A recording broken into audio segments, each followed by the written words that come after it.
Well, how's everybody doing this morning? That's good. I'm doing really good. I got through first service with flying colors, I feel like, so it literally, look, there they went. That was prophecy right there. No, yep, we're already having fun. I like it. All right, so welcome to art class. We're gonna have fun today. Before we start with that, I want to talk a little bit about something that happened about 2 months ago, and God's been bringing it back up ever since, and it's been really interesting. And Shara and I, we got a dog, and that's been a bundle of adventures the whole while or whatever. You know, we both had dogs when we were kids, but Mom and Dad were kind of more the ones who had the dogs. We just enjoyed the dogs. But one thing that happened, we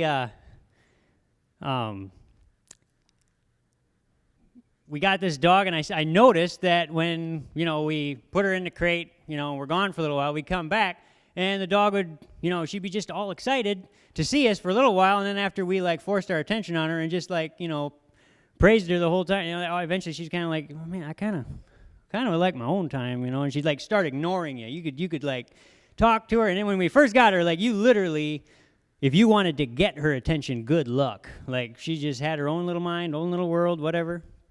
So I just one day decided I was just going to sit on the couch, and she was playing in the living room there, and she was playing with her toys, and I was just going to wait her out. I was going to wait for her to realize that I was there and actually, under her own initiative, put her attention on me. And while I was doing this, I was just beside myself. I mean, this dog's 2 months old, and she's just cute as a button, and everything in me wanted to just jump off that couch and just play with the toys too. It was just and tug of war, whatever. It was almost torture.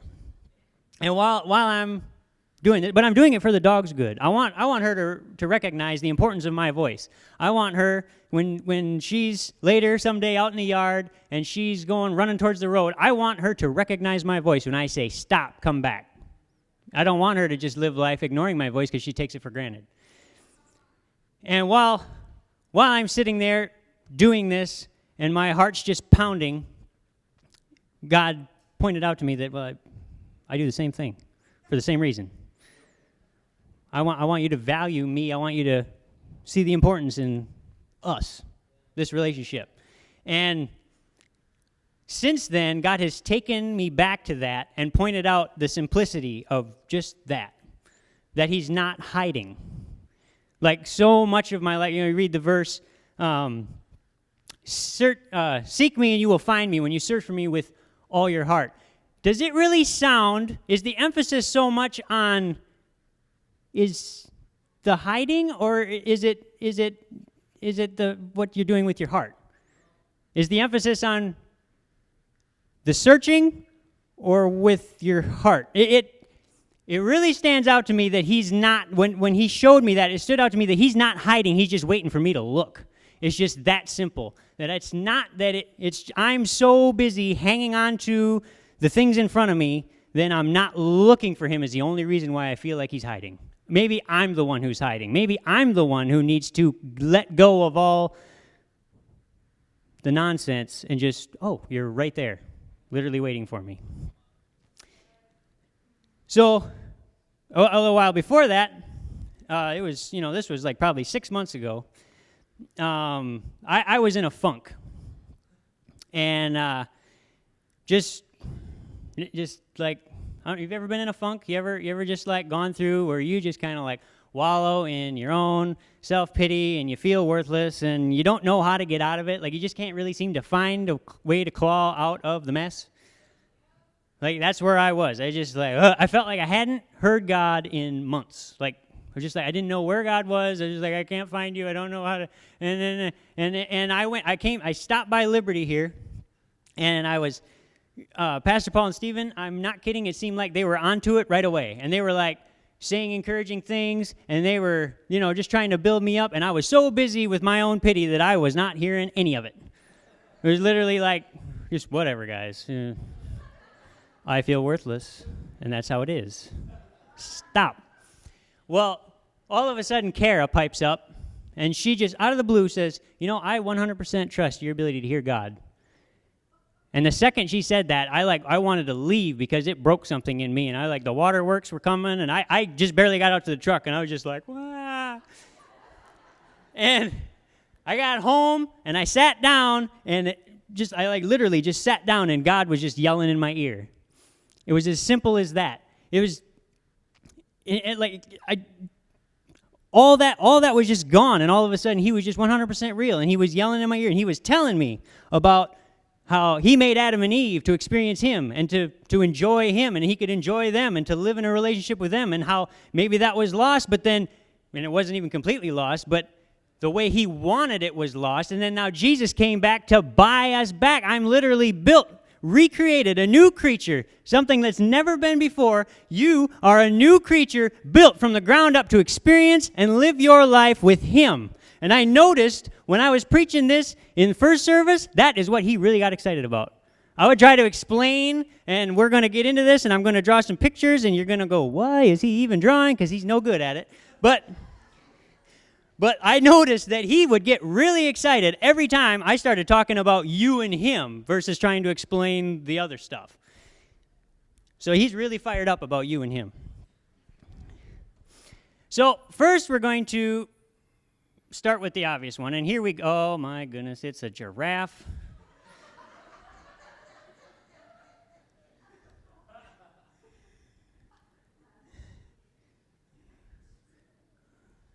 And yeah, he might need to visit the chiropractor.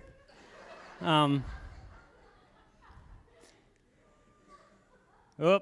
face. This is the person that most of us are probably most aware of on the day-to-day. This is your body, the guy that's on the outside, the vehicle that you ride around this earth with. And I spent a lot of my life thinking that this was me. And, we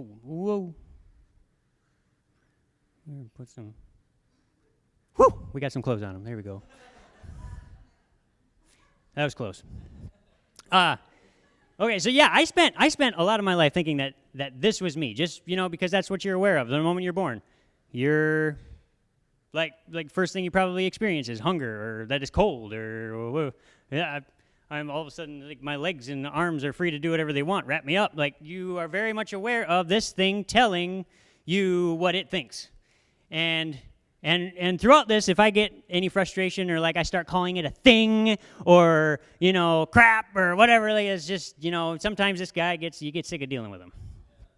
The next thing that I'm going to point out. Now, if you go to, I think it's 1 Thessalonians chapter 5, it talks about, it designates your spirit, soul, and body. I am going to, this is kind of supposed to look like a brain, and I'm making it also look like a question mark, because this is your intellect. This is where the Bible kind of referred to it as your soul. It's kind of where your awareness resides. It's basically a decision factory. It is fed information, and it makes decisions. And if you don't tell it what decisions to make, it will make decisions on its own. If you leave it in neutral, it just ding, ding, ding, ding, ding. You wake up in the morning, you've made 1,000 decisions before you've even ate breakfast. It's just making decisions. We're going to call it the intellect. And I don't know if I'm spelling it right, but who cares? I said what it says, and it's kind of phonetic, so go with it. Now, there's this other guy that for most of my life I was unaware of, and honestly, oh my goodness, that he does not have elephantitis. All right, he is the real you. The Bible will refer to him as your spirit, but I'm just going to call him the real you because feel like over years we've kind of got this idea that you start mentioning spirit or whatever, and you just kind of start going, your head starts swimming, and it's like, but no, it's the real you, And sometimes the real you will make this guy kind of confused. Like, for instance, I don't know if you've ever seen me yell or like get really excited and wild up here and kind of like, it's honestly, my interpretation of what's going on is that this guy can't handle it. Like, it's honestly, this guy is the real me is like, because this guy is in union with God. God, he's busting at the seams with God. And literally, like, I get the same way about the Packers. I get really loud and I freak out, but nothing intelligent comes out my mouth. It's just, whoa, yeah! But when this guy gets going, he makes this guy start freaking out, but actual intelligent stuff kind of still is able to come out. It's limited sometimes, but but seriously, it's just, yeah. This guy has an effect on it. So, and I did this all with the same color. I wasn't going to do that, but oh well. So yeah,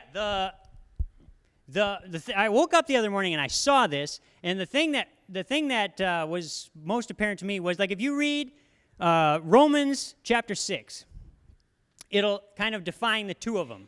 It'll go back and forth, and it'll talk about how Jesus made the old man dead and how he made the new man alive. And in Romans 7, we'll go on, and it'll talk about the frustrations of dealing with this guy. And then if you go on to Romans 8, it talks about the wonderful freedom you have in this guy, all because of what Jesus did right here. He took everything that you are, put it in himself, went to the cross, and killed this guy, punished this guy. Everything that this guy could ever do to separate you from God was paid for so that you can live as this guy, glowing with God. Now, the title of my message, which I really did not spend much time focusing on in the first service, but the title of this message is what I came up with, was the don'ts and the do's. And the reason that I called it that is because the Old Covenant, the Ten Commandments, all of that was kind of aimed at this guy because people were doomed. You couldn't get God inside you in the Old Covenant. He could come and reside on you and help. If you were a certain position or whatever, he could help you and lead the people and whatever. But it was mostly you're doomed to live life out of this guy and everything that he's saying. So the Ten Commandments, and well, there was actually like 613 laws or whatever, but oh man, talk about a lot of ink. But there was all aimed at this guy to hold him back because he's contrary to what God is. This guy, on the other hand, the new covenant, is the do's. Love God, love your neighbor, love people. It's just two things. Do that. And that's what he's going to do. So he's free to just do what he does. There is no holding him back. He's free. So, like I was saying, we're born, and we immediately begin to, and this is, okay, so the first mistake I made was I thought that this was me. The second mistake I made was I thought that this was me, which is confusing because that's kind of where your awareness resides. The real you, his awareness is residing here, but that's not him. He just uses that. That's like his software, his tool, it's your tool. You use it. Well, okay, so you start out life and you begin making connections with this guy. What he says, what he wants, and before you know it, whatever he says goes. Without even thinking about it, he's feeding you information and you're just doing it. You're just going through life attached to the world. And the more you do it, the more decisions, information that he feeds, and the more decisions you make, you just kind of take it for granted. And it becomes a habit for this thing to just flow along in neutral and just do what the world does, like the way that the world would do it. But the thing that, when Kara said what she said, I had all these connections going on. And I was listening to this guy. This guy can't hear God. He's 100% tied to the world. And that's like you can experience the world through him as this guy, but this guy, his only ability and awareness is of this world. And so, yeah, when I'm trying to live life as this guy, by what he says, yeah, I can't hear God. He can't. He's not experiencing God whatsoever. So he's giving me all this information. Well, I can't hear God. I don't know God. And then all of a sudden she says what is true, and it broke that connection. And all of a sudden, I became very aware of the fact that I can hear God. We are connected. It just was being drowned out by this. There we go, this. So let's pull up Romans 8, 5 and 8 in the NASB. For those who are according to the flesh set their minds on the things of the flesh, but those who are according to the Spirit, the things of the Spirit.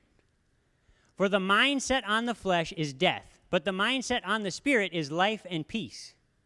Because the mind set on the flesh is hostile toward God, for it does not subject itself to the law of God, for it is not even able to do so.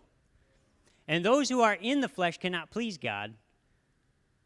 However, you are not in the flesh, but in the Spirit, if indeed the Spirit of God dwells in you. Isn't that interesting how that says that? It makes the designation, however, you are not in the flesh, but in the Spirit. It's almost like he expected you to make that connection, like, oh, I'm very aware of my flesh. And then he reassures you and goes, no, you're in the Spirit. Just break that connection and find out that you're in the Spirit. This is who you are.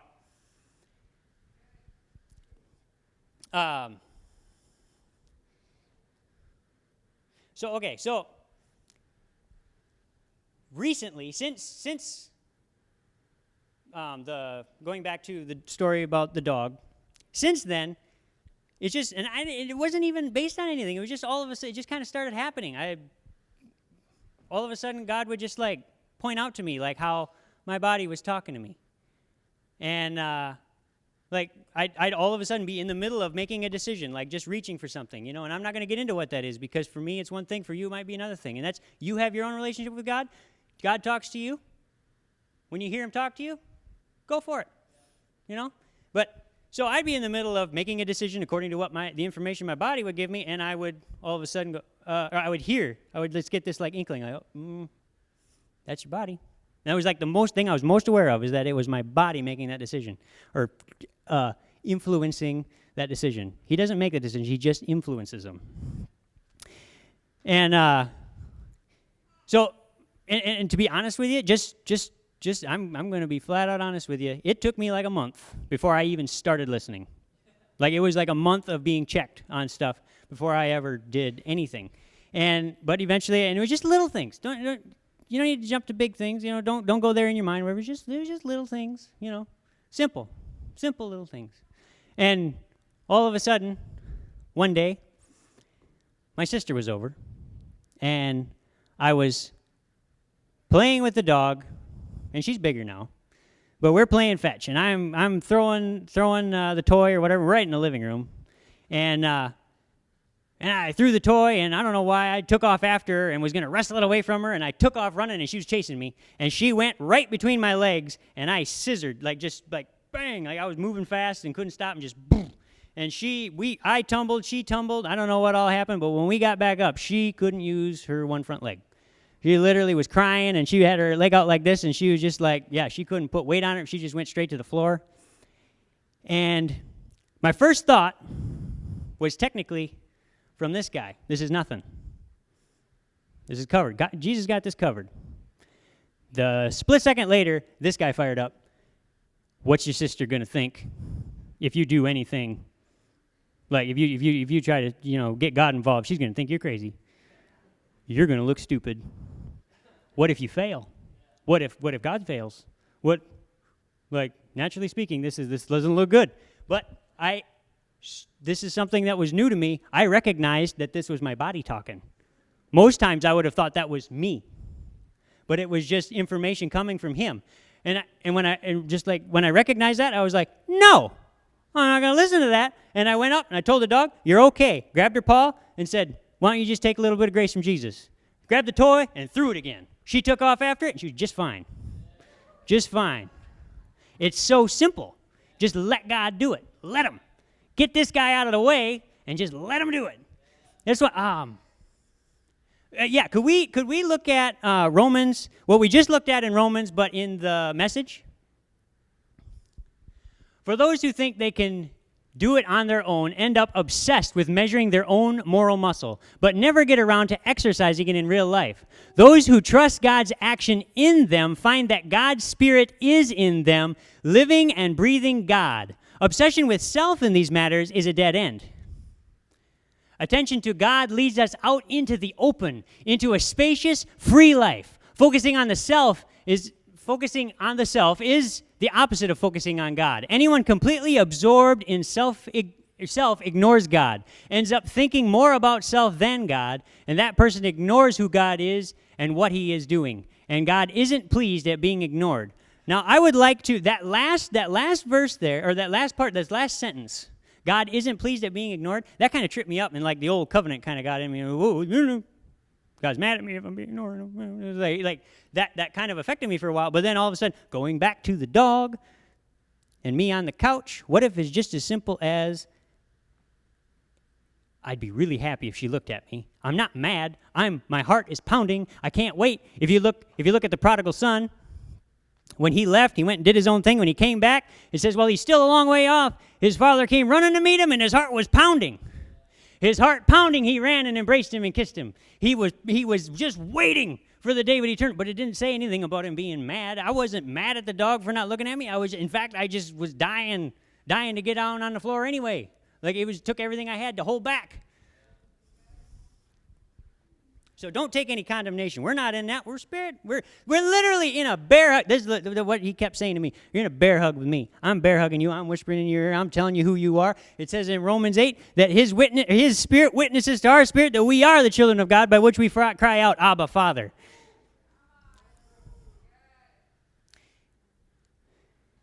In Acts chapter 4, you read about the church and how the church, they were praying. While they were praying, the place where they were meeting trembled and shook. They were all filled with the Holy Spirit and continued to speak God's word with fearless confidence. The whole congregation of believers was united as one heart, one mind. They didn't even claim ownership to their own possessions.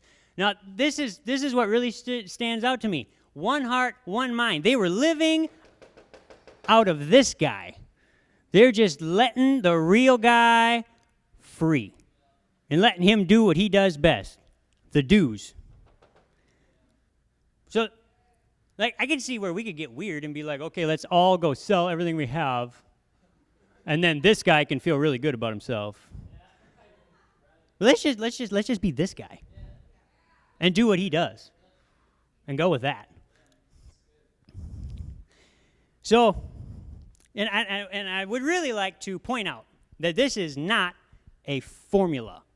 This is like, if you take this away or walk away from this and think this is a formula, I will come kick your butt. This is not what I'm trying to say. I'm trying to break down, like, God was showing me this, and I feel like he was just trying to make it more plain so that I can see and so that you can see how simple it is, how we get attached and we start looking at this world and we get a wrong, where this guy gets confused and he gets in bad habits or whatever, but it's just so simple. It's just breaking a connection with this world to find out that you've got a connection. You are in relationship. You are talking to him. You can hear him. You can see him. You can feel him. You can enjoy him. He can enjoy you. He can do life with you, and you can do wonderful things. Him through you. Just let him do it.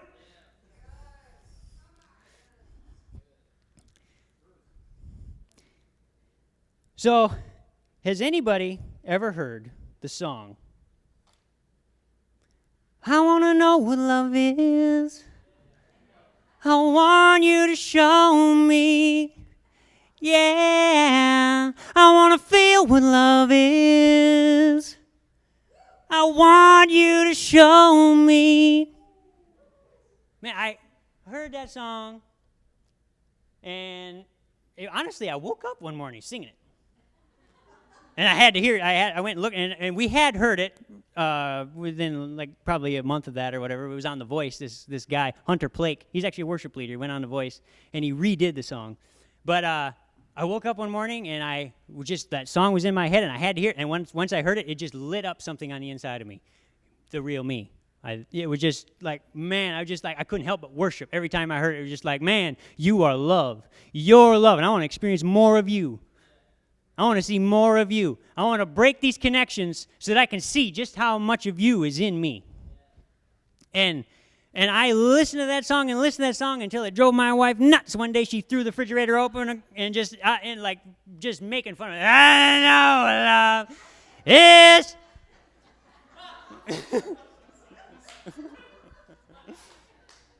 And I felt sorry for her because I was definitely kind of wrapped up in it. But and I mean, actually, it wasn't my own house wasn't the only one who was getting tortured. I actually, John Morrow came to work with me, and I was literally every day, I would just say, hey, Siri, play I Want to Know What Love Is, and just like every hour. And then we go over to John and Christine. Christine's like, what did you do to my husband? He's playing this song over and over. But I was playing that song at work, and all of a sudden, my partner, he says, man, he's like, I remember back in 1984 when that song came out, I heard it, and the next day I had to go get it. He's like, I went and bought it the next day. And the guy we were doing the job for, he said, yeah, as soon as I heard it, I had to have it.